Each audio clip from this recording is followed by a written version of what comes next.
Hello everybody, it's me Roscoe and welcome to another edition of the Kings of Anglia Track the Girls Talk podcast, which is proudly sponsored by John Fowler Solicitors. Big up Mark Kennedy as always for his continued support, and if you want some legal needs, go and check out John Fowler Solicitors. Now today is a very emotional podcast because it's going to be the final one with my co-host and Town Women skipper, Blue Wilson. I assume you've seen the story. Blue is leaving the football club. And, of course, Blue is here to chat about it. But, yeah, your final pod, Blue. It's going to be emotional. I'm going to try to keep the tears away. How are you? I'm very good, Ross. Very good. Yes, very sad news. I was looking around the office because I'm currently at work. Looking around the office for a box of tissues, but I haven't got any. I was going to use that as a prop, but we'll just have to imagine there's a box of tissues beside me. But yeah, it's a sad decision, and not only to leave the football club, but also leave the pod. As you all know, I don't know how many pods I've done, Ross, but it's been quite a few, hasn't it? Yeah, I'll do when this goes out. I'll have to do like a little thing as part of it, and I should have looked at maybe. Normally, I'm pretty, I'm prepared for these sort of things, but that stat I don't have at hand. But I will have a little look and see. It's definitely got to be at least maybe close to 50 episodes potentially. Yeah, it's been a lot. It's been great, and I've loved doing it. So yeah, it's sad times, but the right decision and right direction for me at the minute. But I'm sure we'll get into it more on the pod. But yes, how are you, Ross? I'm okay. Yeah, thankfully, of course, we're also going to talk about the cup win. So a lot of goals back at the OGL Arena. So that was good to be back there. It's got a bit nippy, ladies and gentlemen. Has got a bit nippy. We're now in the November cold spell. Of course, December. It's on Friday, Blue. It's December, which is just scary. Like 2023 is nearly done, ladies and gentlemen, which is just, as Blue said, it's scary. But yeah, I'm all good. Obviously, getting the news from you, I was very sad, and I'm still sad about it. But it's a new chapter for you, Blue. It'll be a new chapter for the podcast. We'll get onto that shortly. But yeah, shall we get into your decision making that? Obviously you've had your injury and setbacks and the surgery, and you made your return last year. Of course, you had pre-season, rehabbing and stuff. But now it's November, and you made a decision to leave the football club. Yes, so it hasn't been an easy decision, and you may have watched, I don't know what timing this is going to come out or whatever, but I have done sort of an exit interview for Town TV, and whether that'll be posted on the website or whatever, but I answer a good few questions in there. So if you watch that, I might be repeating some of the same thing, but if you haven't, that's also a good result. It's not as good as this pod, obviously, because I'm saving the exclusives here. Yes. But yeah, that's also an interview where I answer, and Kieran asked me a few questions and stuff. But yeah, it's been a decision which has taken months, not weeks. And it's one where injuries probably haven't helped for sure. I've had a really rough 2 years. I think in terms of any footballer, if you look at the past sort of two and a half years I've had, it's your worst nightmare. 3 surgeries, not kind of knowing what's happening, and sadly, I don't know whether it's contributed, but it's probably put a spin on taking me out of the game slightly and enabled me to see other things, like, for example, do this podcast. And I'm quite passionate about the work I do outside of football. I know I've mentioned a lot that I'm always doing exams or whatever, or it always seems to be I'm doing exams. But training as an accountant, I'm in the sort of final year of that. And yeah, I'm really enjoying that, passionate about that. And it's got to a point where at the football club, as good as it is and as good as the people are and the environment is, for me personally, I wasn't necessarily finding a purpose there and a why of being there.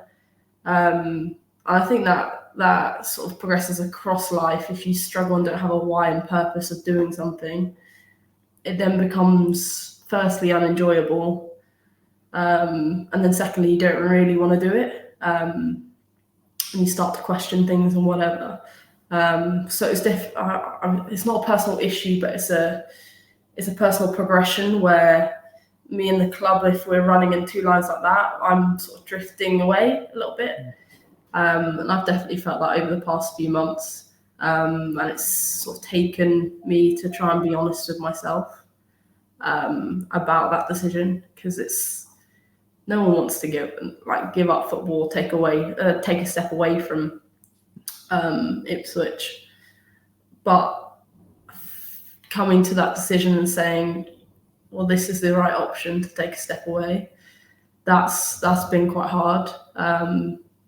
But I've spoken to the girls and announced it to them over the past week or so. That was also quite hard. But I was at a point then when actually I was like, well, yes, this is sad, because it is a sad decision, but actually I'm really excited because it's the right one for me, as hard as that sounds. And I'm now really comfortable and content with that, because you don't want to know how many hours of thinking time I've spent on this, because it's a big decision to leave a club like Ipswich with such great people and all around the club, inside the club, the fans and whatever. So it's been really tough. But ultimately that's the decision I've made.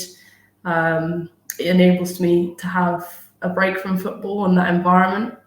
And also I've now got free time to, try another sport, or whether it's I just take a break entirely and focus on work. I don't think I will. I think I'll always need to have something else. But I think this is the sort of the healthiest option moving forward, and making sure I enjoy things. So yeah, I think I've summed it up. But feel free to pick that apart, Ross. No, that was perfect. And I think I'm now not going to say sad anymore, ladies and gentlemen, because I think that's not the word to use for this, because it is exciting, Blue, because it's a new chapter in your life. Because I'm sure you've been playing football, since the age of whenever you could kick a football, and you've gone through all the academies, and you played grassroots football, you played and was at Man City, of course, came to us and everything like that. And I've seen you grow up as a young woman, and from when me and Kieran picked you up at St Joe's to then do the signing pictures and stuff. Nice little throwback there. And yeah, I think sadly, that's still what the case with women's football. You still need to have another job to support yourself going forward. And I know you've been working hard with your exams. You said you give me a lot of great time to record this podcast. I always appreciate that.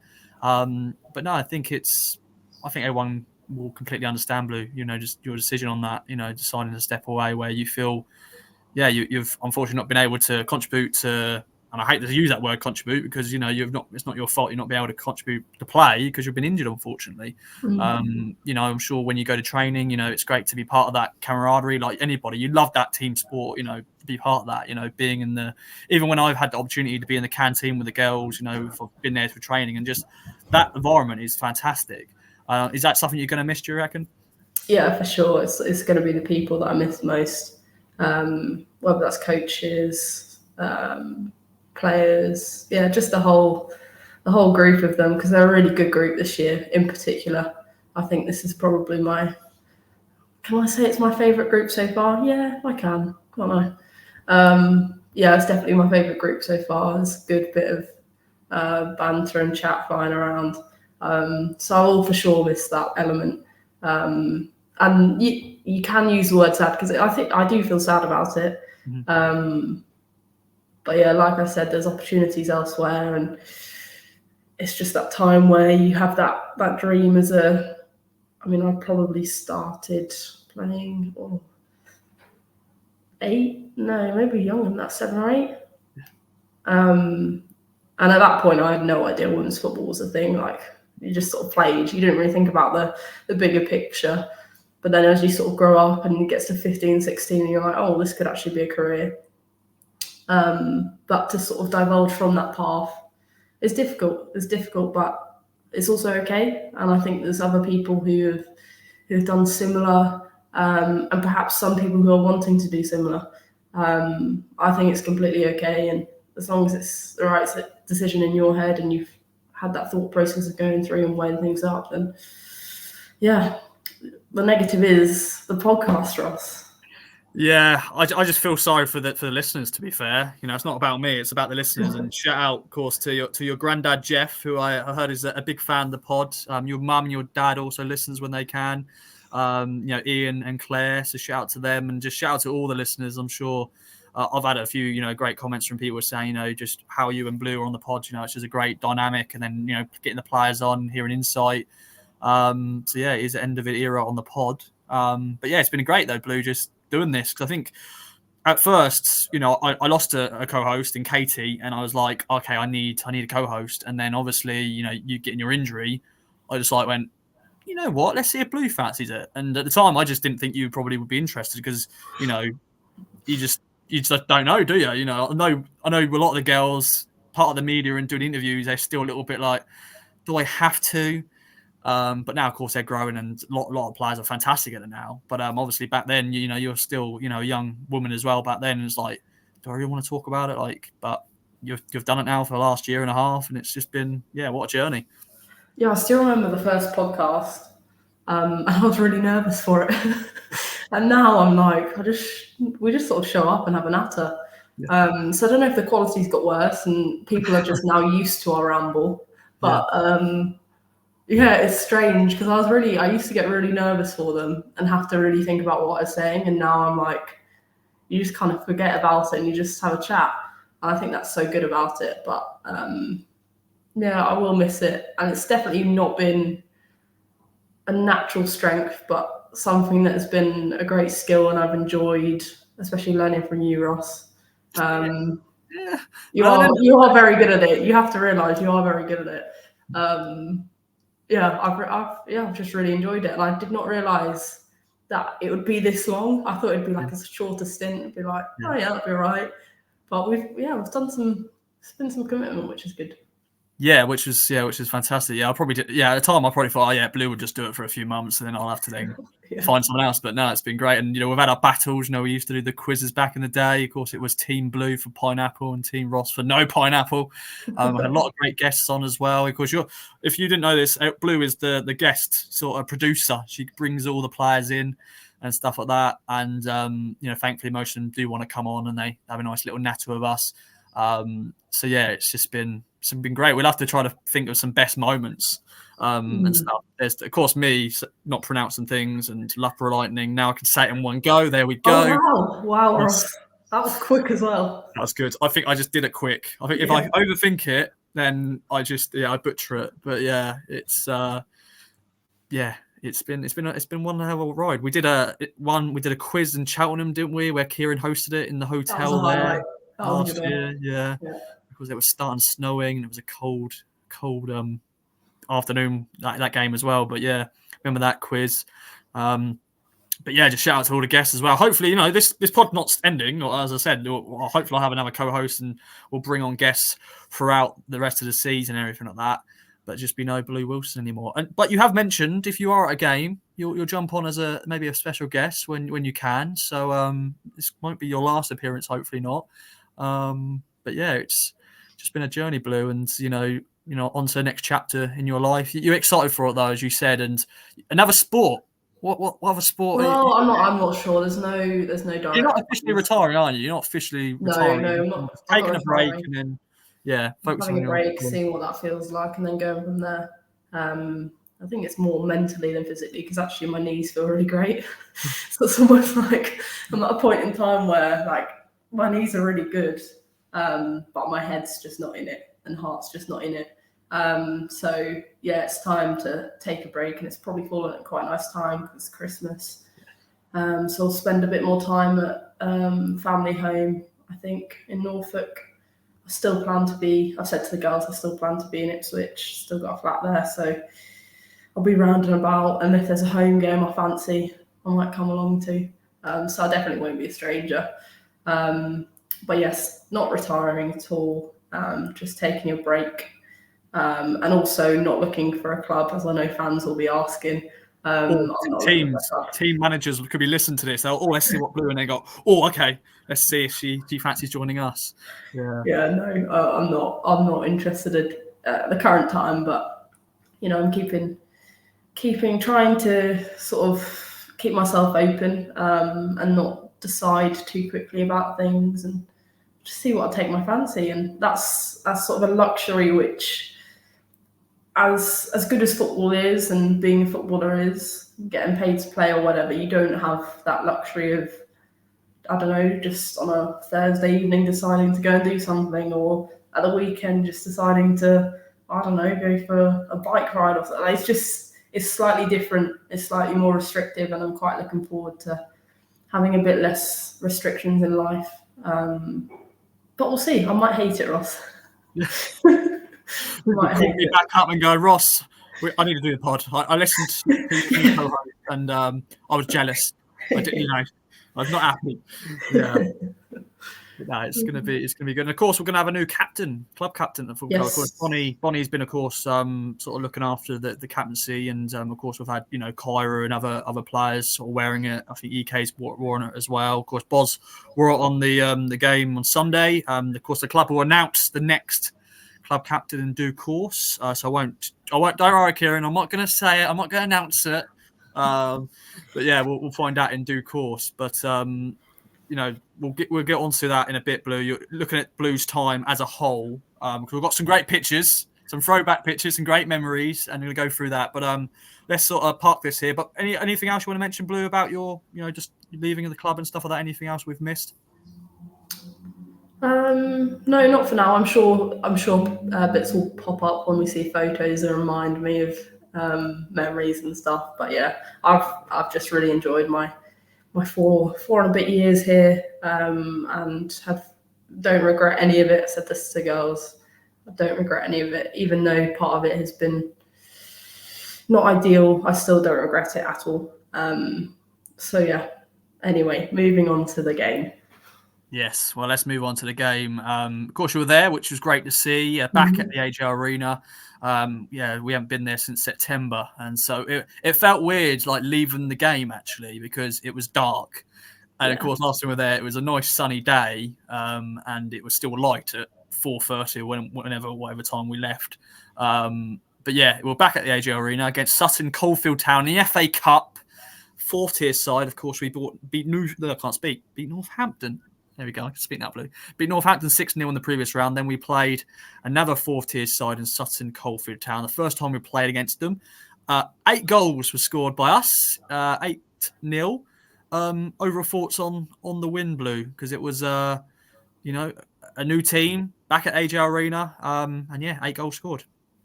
Yeah, it was just domination, really, wasn't it? We actually said on the bench, because the first few goals came from set pieces. So we were like, could this be a game where we only score from set pieces? It was got to a point where we were celebrating getting a corner because we were like, well, we're going to score. Yeah.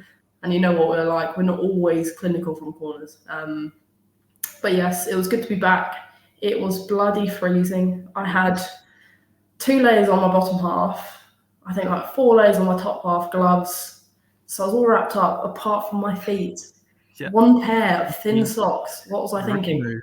Yeah, I know you're a seasoned professional, Ross. You did not make that mistake.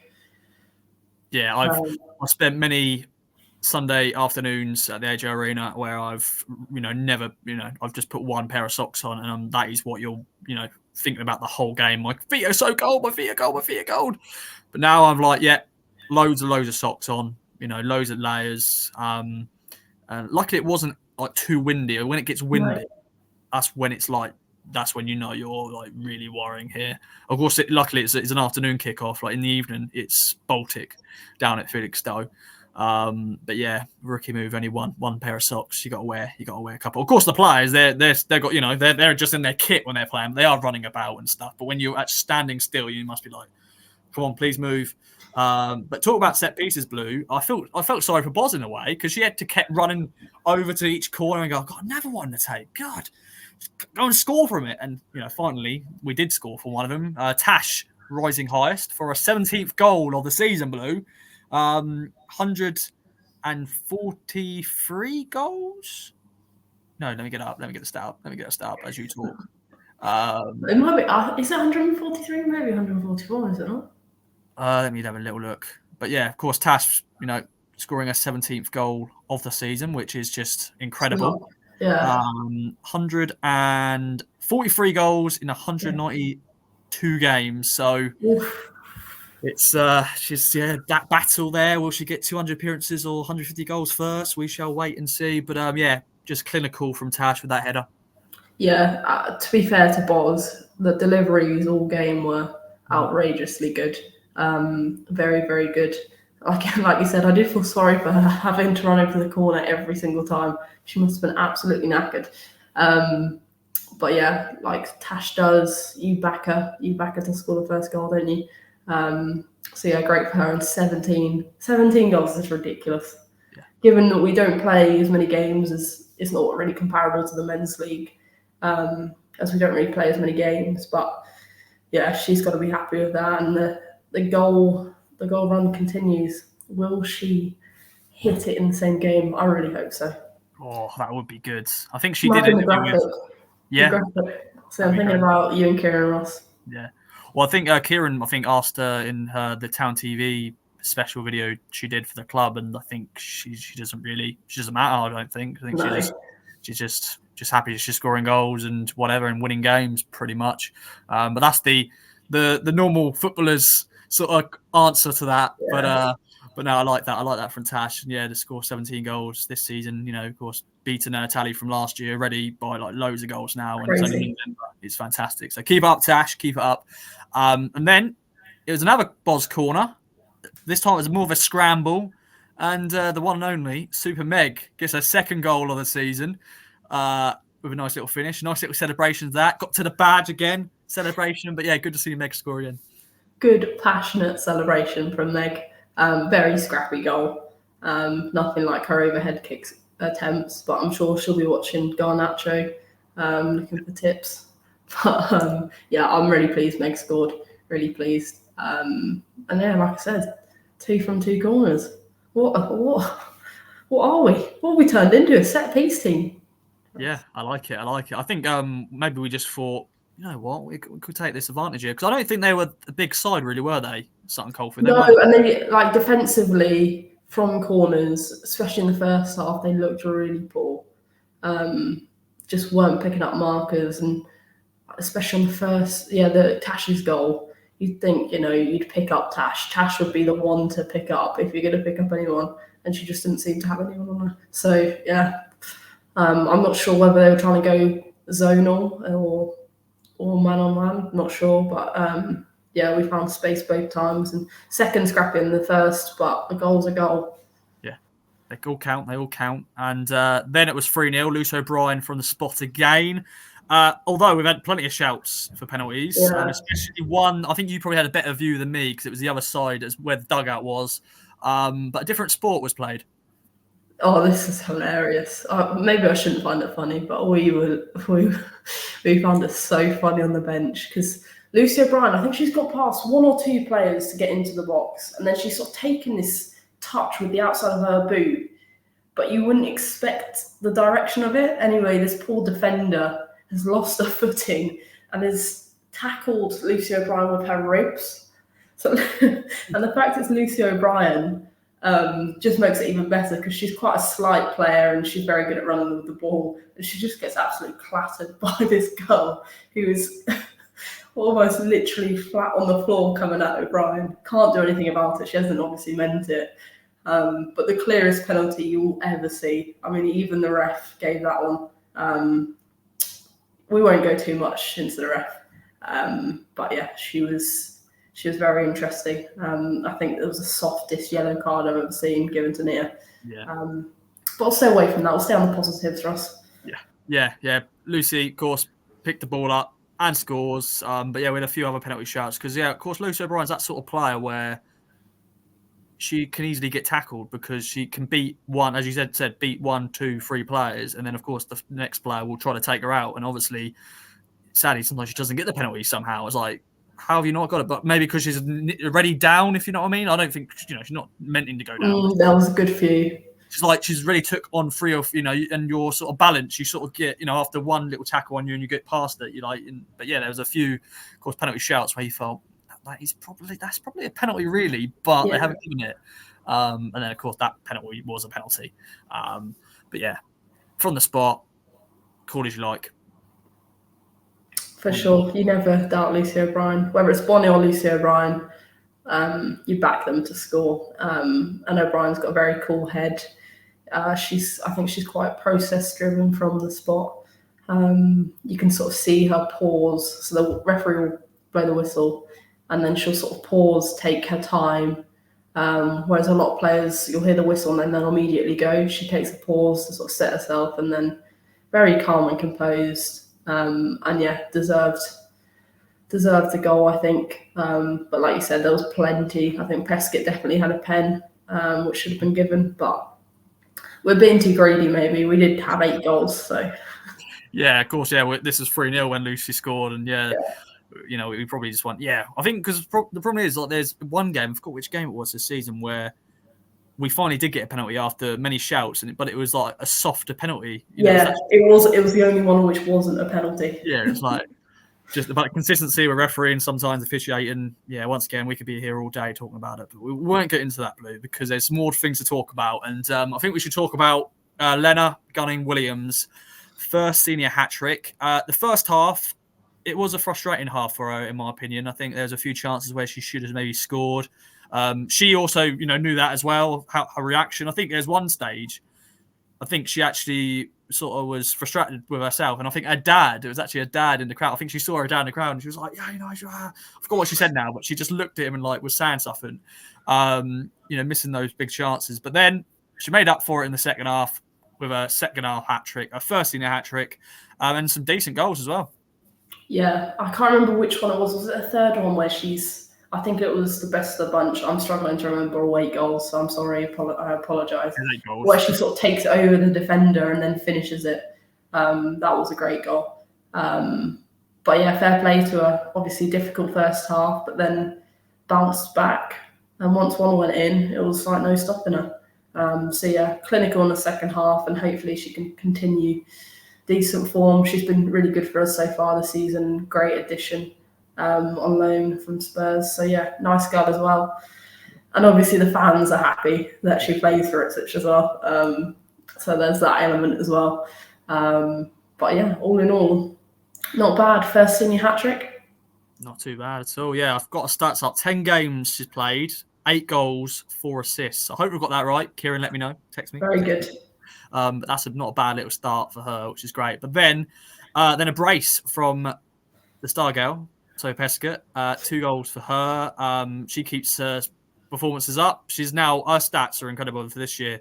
12 games, 9 goals, 11 assists, which is just incredible. Had her fullback on toast. I think there was one moment where she sort of was like, could have been a fight potentially, because I think her fullback was just having a moment where she was like, this player's too good for me, and she just basically went into Pesk, and of course Pesk was like, all right, and then there was a moment I thought, could be handbags here, but no, it was Pesk was calm, cool, and collected, and of course scores a brace. But yeah, she's been incredible, isn't she? Yeah, that's one thing about Pesk. Definitely this season she's had to learn to deal with the emotions out of sort of frustration when she keeps getting fouled. Because the reality is she's playing against players she is far better than. I think we can all see that. The games I've watched, and I said this to Pescott's mum, I was like, she's been a level above everyone on the pitch, in my opinion. So much quality, and particularly on Sunday, the quality of her crossing was just so good. There were times where we got on the back of it, and sometimes we weren't there in the box. But yeah, she's a ridiculous player, and those stats are unbelievable, I think. Unbelievable. So yeah, I hope she continues it, and obviously a lovely girl and close friend. So yeah, big fan of Prescott. Yeah, shout out to Prescott. And I think, because you think we were mainly on the right side throughout this game, weren't we, really? I think the right side is where we were like really most dangerous. Yeah.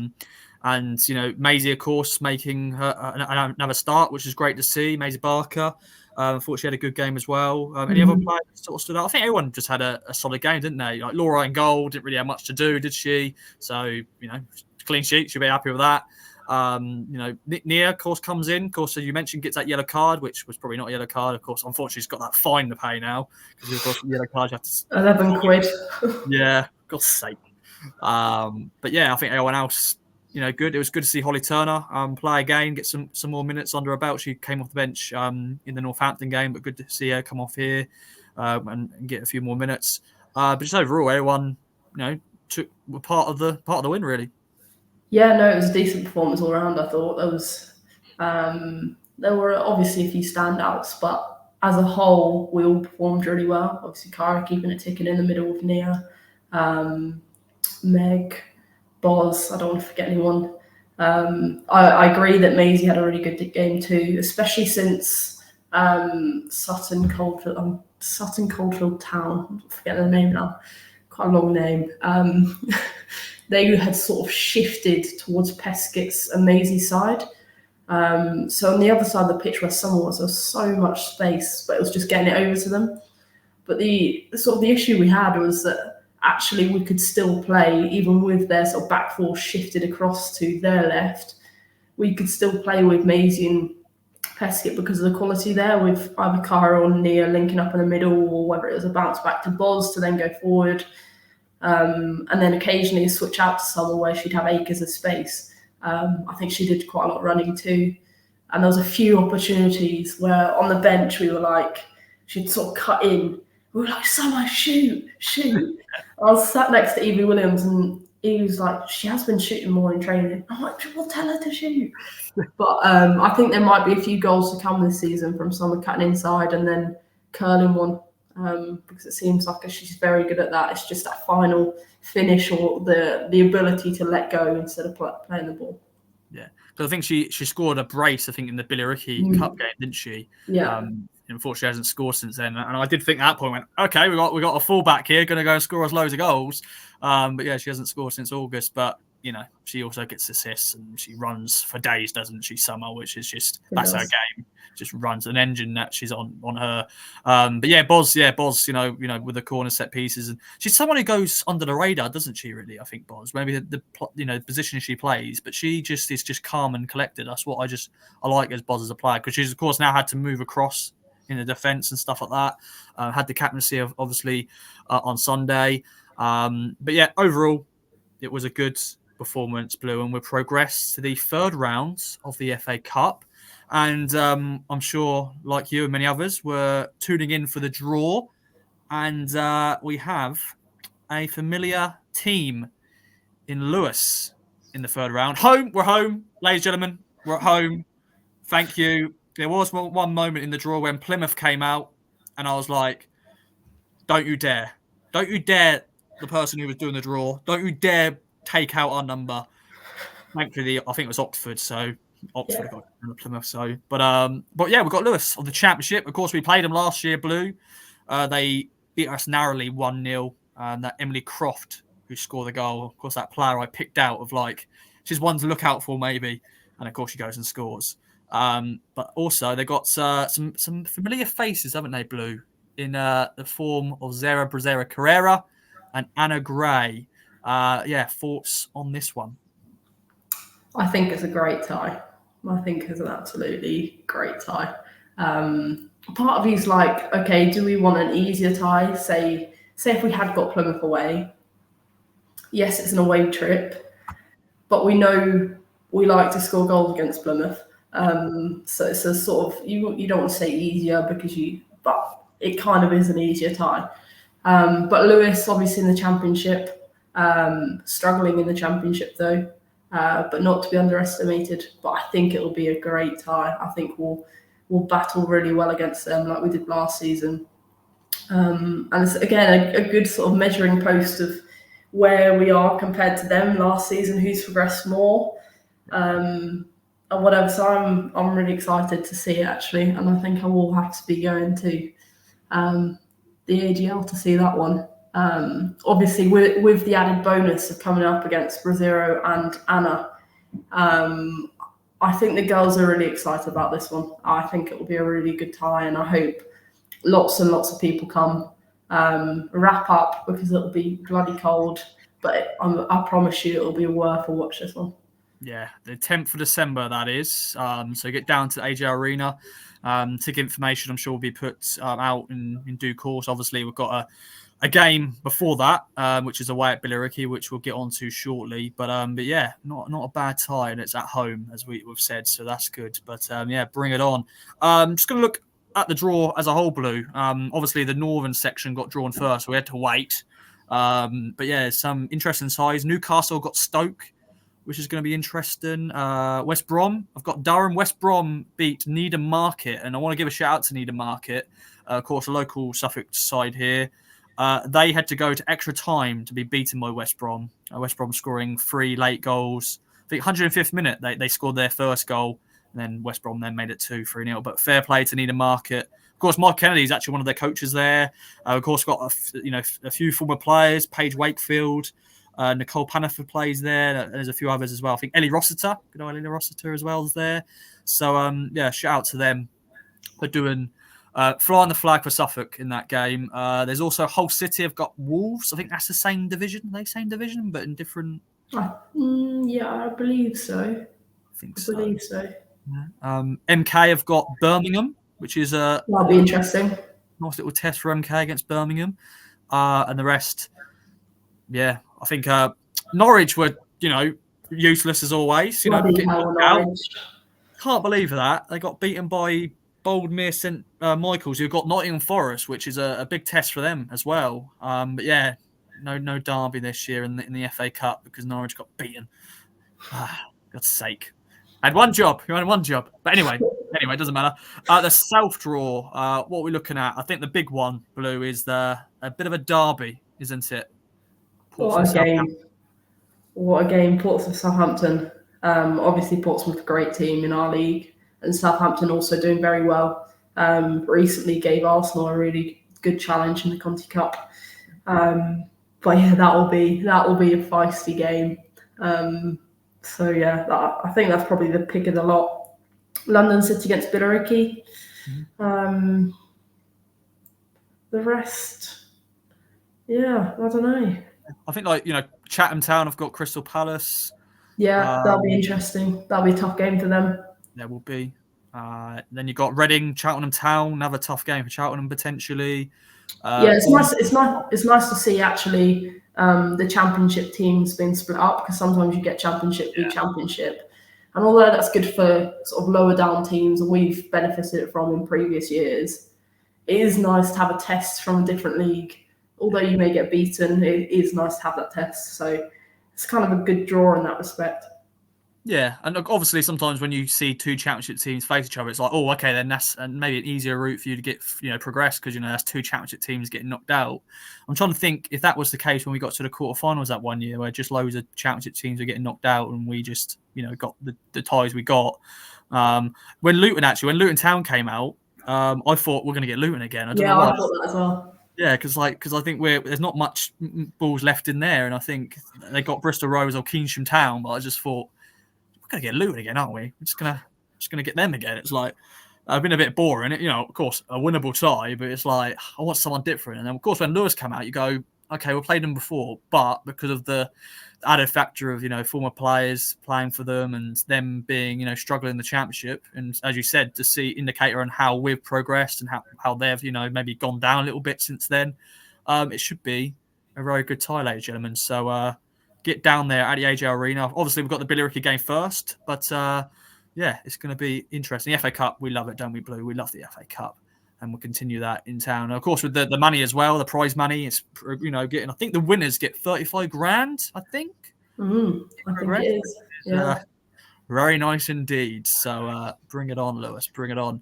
Well, let's look ahead then to Billericay then, Blue.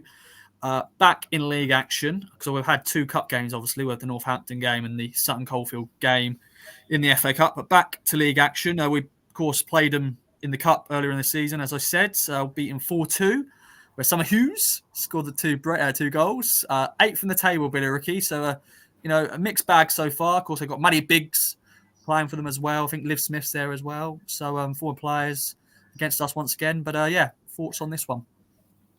It's always a tough game against Billericay. I think they could be anywhere in the league and it would still be a close game.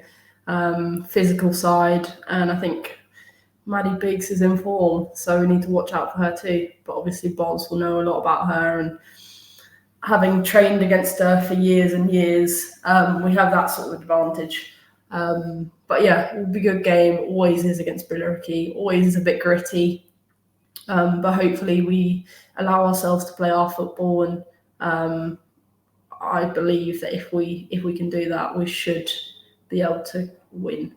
But you just never know with Billericay, because if they come up against you and go sort of man for man, it becomes quite a difficult game. So yes, fingers crossed, should be a good game. And yeah, looking forward to it. Yes, New Lodge, 2 p.m. kickoff as always. If you want to go and go support the girls, it's only down the road, A12 and all that in Essex. So yeah, bring it on. Well, Blue, any other business from the game on Sunday? Any other notes from that? Obviously that was going to be your last game as a Ipswich Town player. Watching on. Obviously, you're still always going to be an Ipswich Town Women supporter and all that. But any other notes from the game? I don't think so, no, Ross. I think we've covered it all. Just lots of goals. Yeah, lots of goals. Once again, shout out to the fans. Yes. Another decent, crowd for the cup game, which is good to see. Once again, young and old, boys and girls wanting signatures and autographs, which is great to see. I did capture some great pictures, Blue, and I wasn't going to say it on the pod, but I'm going to say it. I had a Ross moment, or my camera had a moment, and it deleted, probably 200 to 300 photos, which was not ideal when you're a photographer and that's your job to take pictures. So I lost a lot of photos, which I was very sad. I'm not going to say the word sad, and also very annoyed about because, I lost some very good photos. And I took a nice picture of Lena with her match ball, and that got lost. But thankfully, I think the picture we posted was actually her dad picture. I think her dad's got a little camera, and I think he took a picture. Okay, I did wonder where that would come from. So thankfully, we do have that there. But I just apologised to all the players. I put something in our group chat and went, sorry, girls, but I've lost loads of photos. But luckily, I got the in-match stuff, which is important. But I always like that feel-good, pictures of the fans. But it is what it is. And we move on to some more photos, Blue, about your time at Town. It's been a journey. Let me just get some info up, just to remind me on different things. Just so we know, I haven't seen these yet, so I'm being surprised as well. Yes. And if you are listening, we'll try and describe them. We'll describe it. We'll definitely describe it. But what I've done is I've named the files, so I know what they are and stuff, so I can explain. But yeah, let's take you back then, Blue, to the summer of 2019. Signing for the football club. Of course, Joe's first ever signing as a manager. And obviously, you've probably seen this. Blue is a blue, which was what it was donned as the hashtag. But let's start with this photo then of you signing for. Oh my God, I look young. Wilson for. There we go. So yeah, this is a picture of Blue holding her shirt up at the training ground. What's your memories of this day? As we mentioned, me and Kieran picked you up at St Joe's College, drove you to the training ground, did the usual media day, sort of pictures, interview, and all that. I think there's one. I don't think I've got the picture with me right now, but I think we got you to sign like a paper just to signing a contract. Yeah, I remember now. I remember. I actually really vividly remember getting picked up by you and Kieran.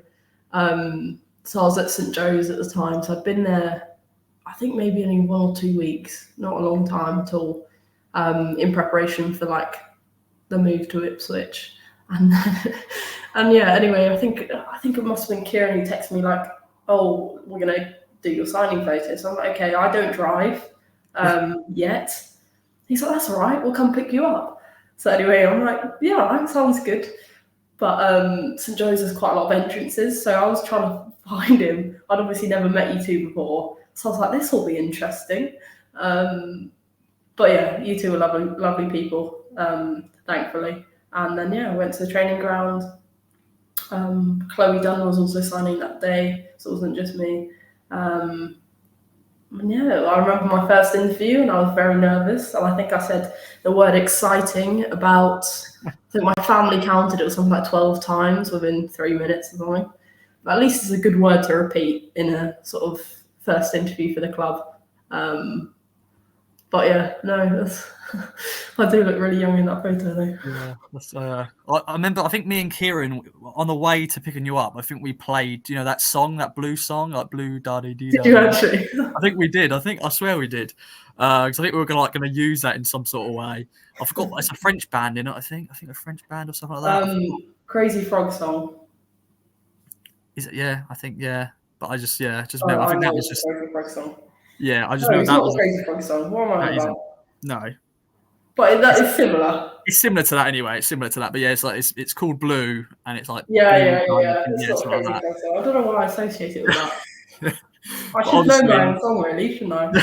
yeah, you should. Yeah, you should. And I think obviously, when we I think everyone was excited because your name was Blue, and of course you're signing for a blue team. I think even, the paper I work for, East Anglian Daily Times, they're like, that is such a great name. You're Blue. Blue is a blue. Obviously, is the hashtag. And it was just great. And yeah, so that was your signing. Then you made your debut. Of course, there's pre-season and all that jazz. Then you made your debut against Wimbledon. I think there's a couple of you who made. I think did Pescott make her debut in that game potentially? Yeah, I think there would have been a few of us, Yeah, maybe. there's a few did. I think, yeah, there's a few. There's a few. So I've just got a picture in action. I think this is you kicking the ball.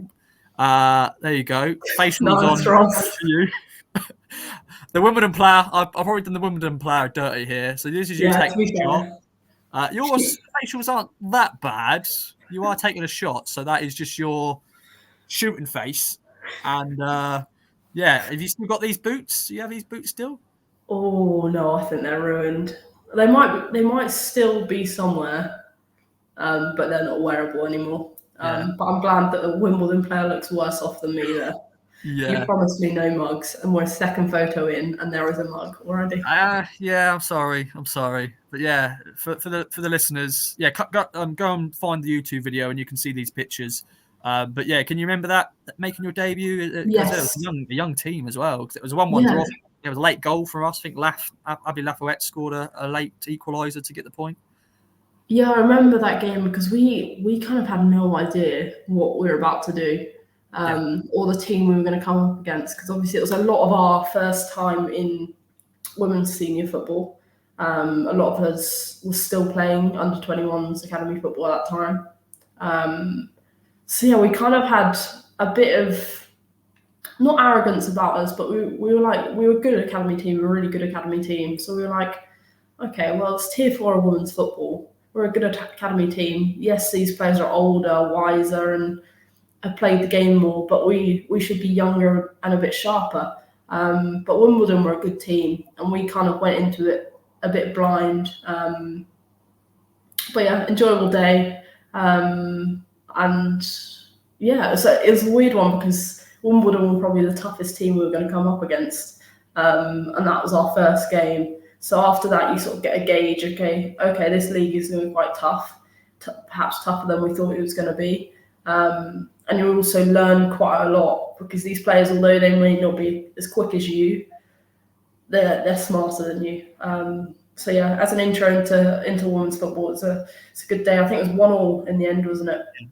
Yeah, and obviously the next game we played against them, I think the away game wasn't great. We won't get into that, but no, we'll forget about that one. It was not a great game, and of course we lost, unfortunately. Then I've got this picture here. I think this became like a running trend because, of course, we went on, won a lot of good games and stuff, and this became like a running trend. And there's a few, familiar faces. You in the background there celebrating, but that just became like at full time. So this is a picture of EK front and centre, and just basically everyone just started to run at the fans and just everyone jump and celebrate. I think even the men's team did this under Paul Lambert at the time, but I think we sort of took it over as well. And it was just a nice little thing at the end of every game. If we won, obviously, everyone celebrating. You got you in the back there, looking all happy. But yeah, that were always little great moments, weren't they? Just to enjoy the win all together. Yeah, and there's Lindsay Cooper in the background as well, club legend. God, there are a few faces which aren't at the club anymore. But yeah, EK used to love that. Absolutely love that. Run up to the crowds, give them the big one, fist pumps. Used to absolutely love it. But yeah, good feelings. We used to. I mean, you can tell by our faces they were all smiling, all happy, and yeah, I did enjoy it. I was glad I wasn't doing the one doing the fist pumps because that's not really my. I don't know. It's just not my personality. Just but clap. Yeah, thanks for coming. yeah, Thank you. I'll be involved with it. I just don't want to be the ringleader. This picture, you're really going for it. This picture. Yeah, but behind the scenes, letting EK take centre attention in the middle. EK's not even playing this game, but she's front and centre. But she's an Ipswich fan, and she's blue. She's a blue at heart. So I just used to like that. I used to love capturing those pictures, and they were just great moments. So just wanted to add that. Then I got a nice one of you celebrating, and this is under lights, of course, the Norwich game. We had some great wins against Norwich in the league and the FA Cup. I got this picture of you celebrating with Paige Peak. Yes. This under lights. I think this must have been the 4-0 potentially in the league. And just you celebrating Paige. I think this was probably her free kick she scored. Many free kicks she scored. But you jumping, on her and just enjoying that goal. That was a great day. I loved that game. I think that's up there with one of my favourite games I've ever played in. Just the fact it was under lights, and it was obviously a great performance, a huge crowd at that point in time. And I think, we played really well. Still in my Tiempo era at that point. Yeah. I don't know when I changed, actually. I don't know what date I changed. But that was one of my favourite games up there, I'd say. Probably top 3. Just in terms of the atmosphere, it's the first time we'd all really experienced a football atmosphere, because you don't really get that at under 21s levels at all. Just an very enjoyable day. We were all very excited. Yeah, I remember that, because that was we've got a really decent crowd down there. I think we really went, home for that. I think 761 was the attendance that night. It was a 4-1. It was 4-1 that game. They scored, but Tashs got one, and Biggs came off the bench to score a late goal. I remember Biggsies. It's a good goal, actually. It was actually not a bad little finish, Yeah. Turn around and boom, back in the net. That was great. And talking about goals, let's talk about your first goal for the football club. And this nice little celebration pic with Tashs, Lucy Egan, Eva, EK's there, Anna's there. And a little fun story about this. I actually really missed this because I was having some problems with my camera. I think I had to move. I was moving seats, and my camera wouldn't work. And I was like, "Oh bugger, Blues just scored, great goal." But I thought I'm going to miss the celebrations here. But luckily I didn't, and I got this picture. But what's your memories of this goal? Because this was a decent first goal for the club. Well, it was with my left foot, sort of top of the box.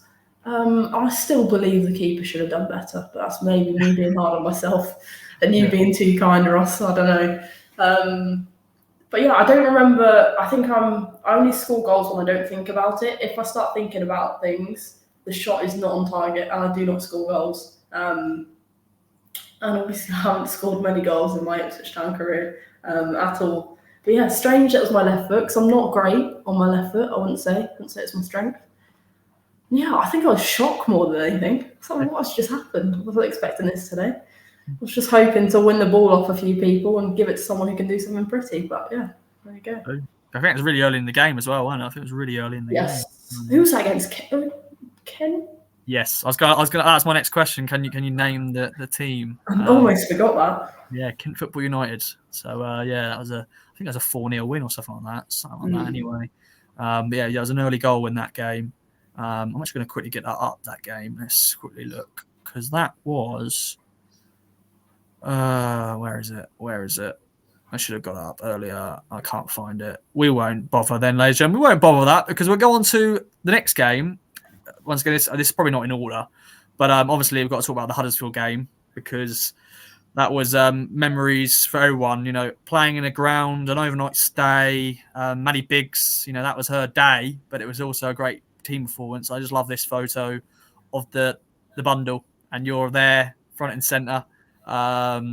Players, Maddie, bless her, she's like at the bottom of the pile here. Great photos of this bundle. I think I remember I don't know why I said this. I don't know why. I just sort of said, "Can we have no bundles, please?" Because I just don't like them as pictures. And they're hard to get as pictures. Yeah. But I actually love this photo, because it just shows just the togetherness. Because you got Maddie at the bottom there, but then you got all of you just just enjoying the moment, because that was the first goal of the game. That was early in the game, wasn't it, when Maddie scored, and obviously she scores a first half hat trick, which was just madness. But yeah, take us back to that game. Yeah, we got absolutely battered that day. Absolutely battered. And somehow, I remember the first 10, 15 minutes very clearly, where I don't know who I looked at. It may have been Amanda, or I can't remember who I looked at, but I was like, geez, how are we going to keep this up? Because they were really sort of bopping it about. And obviously, because it was at the men's stadium, it was quite a big pitch. And big occasions, so you always kind of go manic in the first few minutes until you settle down. And I was just like, there is no way I'm going to be able to keep this up for another 70 minutes or so. And then suddenly we just decide to score 4 goals in the first half. And you're just like, how? How does that happen? At that point, Huddersfield were in the tier above us. But for some reason, I think they were good on the ball and they had a very good midfielder, I remember. We couldn't really get near her.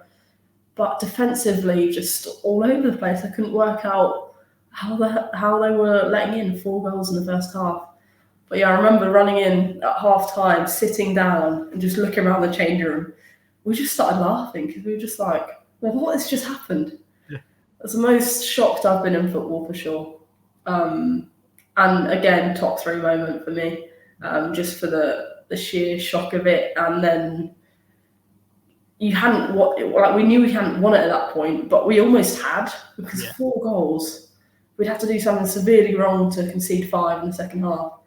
So we went out and we were just like, okay, let's just fight for our lives. They obviously got 1 back, but yeah, a great day, and obviously another part of the history of our FA Cup success. And then I think we were given a pizza each after to take back on the bus on the way home. But yeah, I remember my mum and dad were there, which was nice. Picture. Boom. Oh, there we go. Yeah, I have that. I think I've got that picture on my Instagram. Yeah. Fun fact, I have no idea who the 2 ladies are in the background. I was going to ask that, actually, yeah. And neither did my parents. And they're like really involved, aren't they? If you know who that is, they clearly are super fans, so fair play to them. Look at them. They're so happy. Brilliant. Yeah, because of course you're hugging, no idea you're hugging your dad. Yeah, you're hugging your dad and your mum. And that was going to be my question. Like, who's the 2 ladies like there? They look so happy to see you. No idea. Yeah. So no, I was hoping you were going to bring up your mum and your dad being at that game, because I remember this picture, and yeah, I wanted to show it. So just great memory. Also, this kit as well. This kit. I hated this kit, Ross. Yeah, I wasn't. It was fine, but yeah, it's a shame in a way. I think that's the worst kit. Yeah, I think that's the worst kit I've played in terms of Ipswich Town. It's not been my favourite, but it also had a lot of historical moments in it, so we can't be too harsh on it. Okay, then we're back. Little breather there, but now I'm gonna go through some more photos, Blue. Obviously we had Man City up next, and got this picture here of all the team photo on the pitch before the game. Some familiar faces here. Some legends of the club, Amanda Crump, Lindsay Cooper.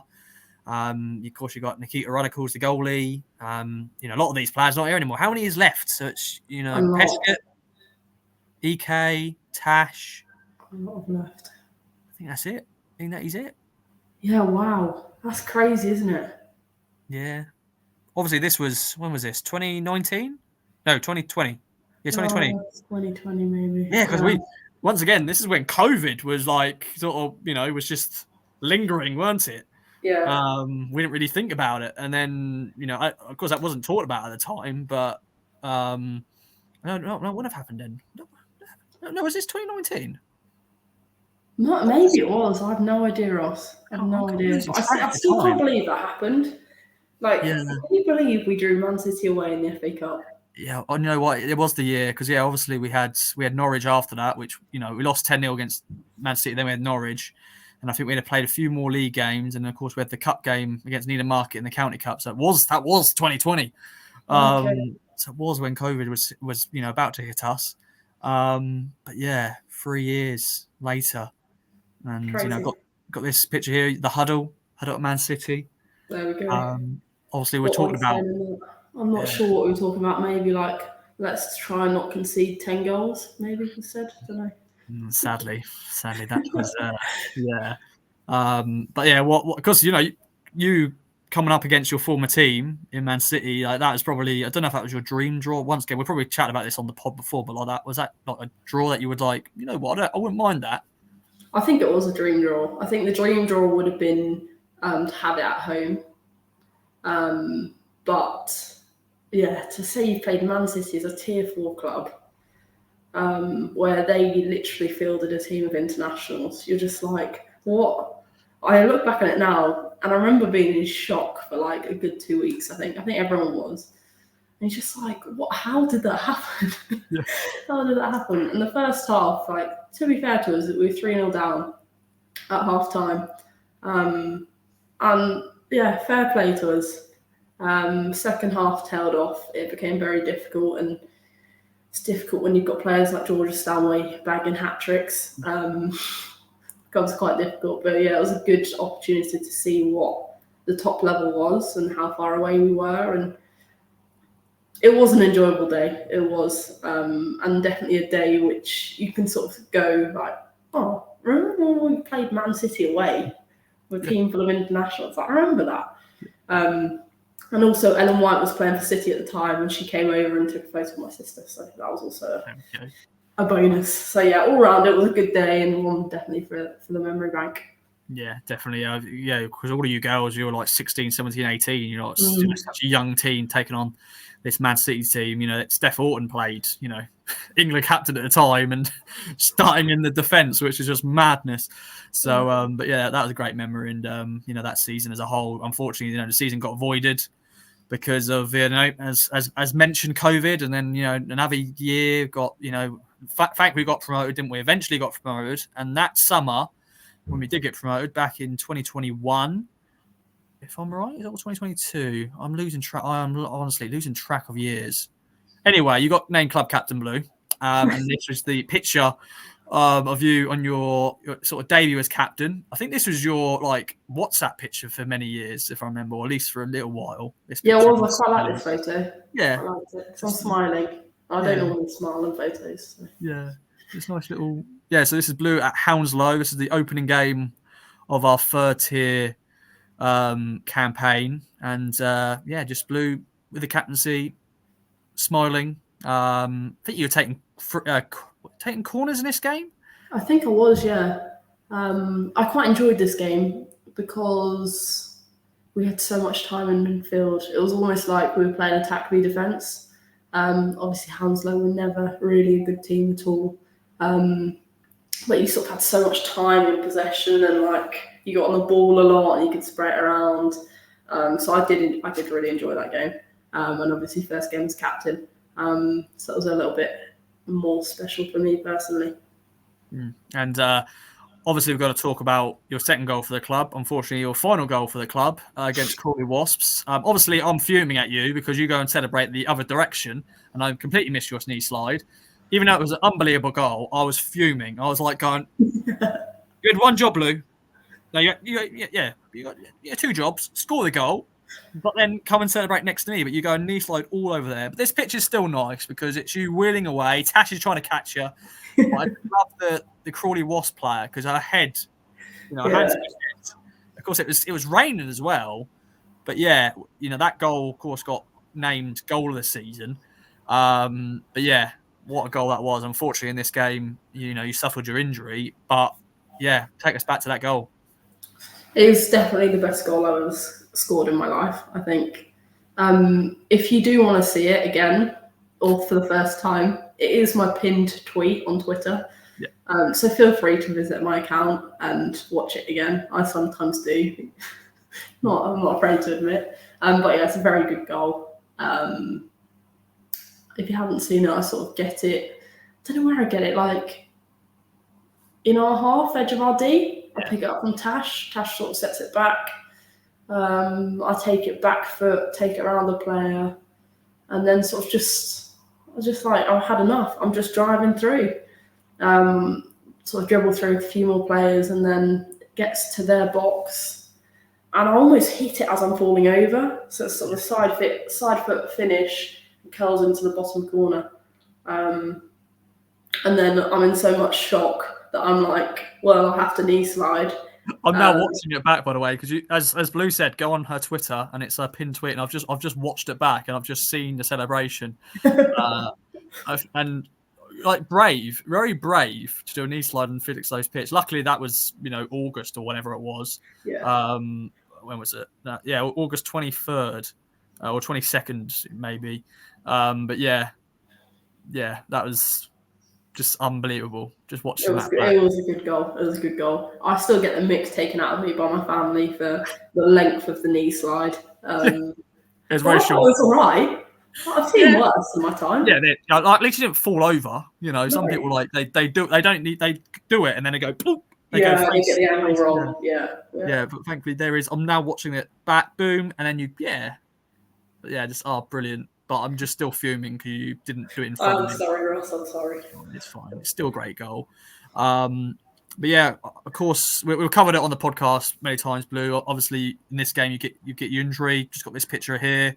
Of course, good, sportsmanship from the Crawley Wasps captain, holding it off with the physio Lauren at the time. But yeah, just quickly on that, sadly, from best moment in your career to, sadly, your worst moment in your career. Yeah, not a fun moment. I think at that point, I thought I'd done something serious.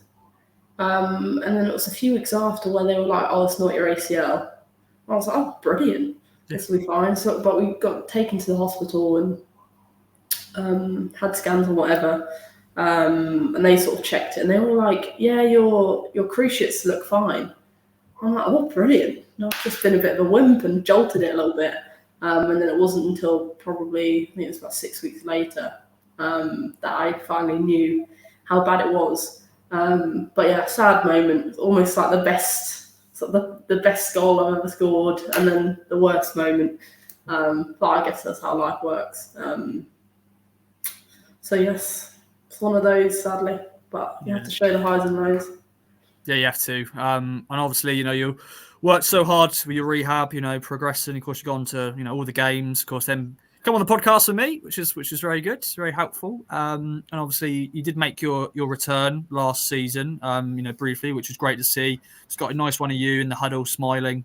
Again, we did a special podcast. If you haven't listened to that, go back to it. Actually, go and listen back to all the pods. So if you're missing Blue, definitely to Grandad Jeff. Yes. If you want to just listen back to old pods, go ahead. But yeah, nice picture of Blue here, just you smiling. That was just a nice moment, wasn't it? Making that cameo, making your return. Obviously, that is your last appearance in a Town shirt. Yeah, it's weird. I didn't know that at the time, but I'm almost glad I didn't know it at the time because I'm not really one of those players that, as a reason, me leaving hasn't been announced before the Sunday just gone, because I kind of didn't want people to know. Kind of wanted, yes, the squad knew and stuff, but that was that, and I could kind of go about it in a quiet way. And yeah, I don't like the big fuss and whatever. I think the girls know that. But I've sort of, hopefully going peacefully.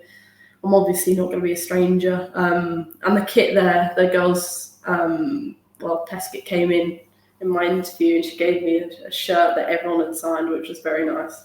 So I'm either going to have to get that framed or hung up somewhere as sort of a leaving gift. But yeah, I'm kind of glad I didn't know at that point. Yeah. So I just had the joy of coming back, although it was only for a few minutes, and whatever followed. But at that moment there, I was like, well, I've done it. I've come back. And yes, highs and lows of football. There you go. Yeah, highs and lows. Some great memories, loads of faces, loads of staff, fans who have come and gone. And there we go then, Blue. Look back at your time at Town and the final pod as a co-host. As I said, it's not goodbye. It's just see you later. And all that sort of stuff. Anybody else you want to shout out? Any other things you want to mention to the listeners? As I said, hopefully this won't be the last time we hear from Blue Wilson on the pod and just in general. Of course, you're going to hope, I know you're going to have a successful career in life. But yeah, any other business? No, I think I'll do my usual outro, plus a few thank yous. So firstly, big thank you to John Fowler Solicitors and Michael Kennedy. I've seen your tweets about Needham and want to give you a big congrats for that as well, as a valiant effort against a side well above you. So yeah, fair play to them, and your continued support. And yeah, big thank you to you, Ross. Who else could I co-host with? It's been a pleasure. I've really enjoyed it, and it's definitely taken me out of my comfort zone. And actually, to have it weekly and have that commitment, I've just loved it, to be honest, and that's surprised me. And I think a big part of that's down to you. The listeners won't know, but Ross always does the podcast plans, which are more often than not spot on. I read through and I'm like, oh, I've got a point here to add this time. Oh no, Ross has got it. I don't need to add it, which are great. I sort of organise the guests, which is the easy part, really. But yeah, just a massive thank you to you, Ross, and I will now become a listener of the pod, which I'm really looking forward to too, although I'm sad about leaving. The last thank you is to the listeners. I actually had no idea how many people listen to this podcast. And Ross occasionally tells me the numbers, and it surprises me in the countries we get listeners from. It's just insane. So big thank you to you for putting up with us too, particularly me.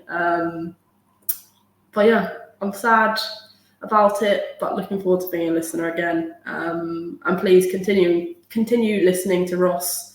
I'm sure he'll have great guests on, and perhaps a new co-host, who knows. But yes, thanks as ever for your support, and I'm sure I'll see you around soon. Blue will always be a blue. See you later, everybody.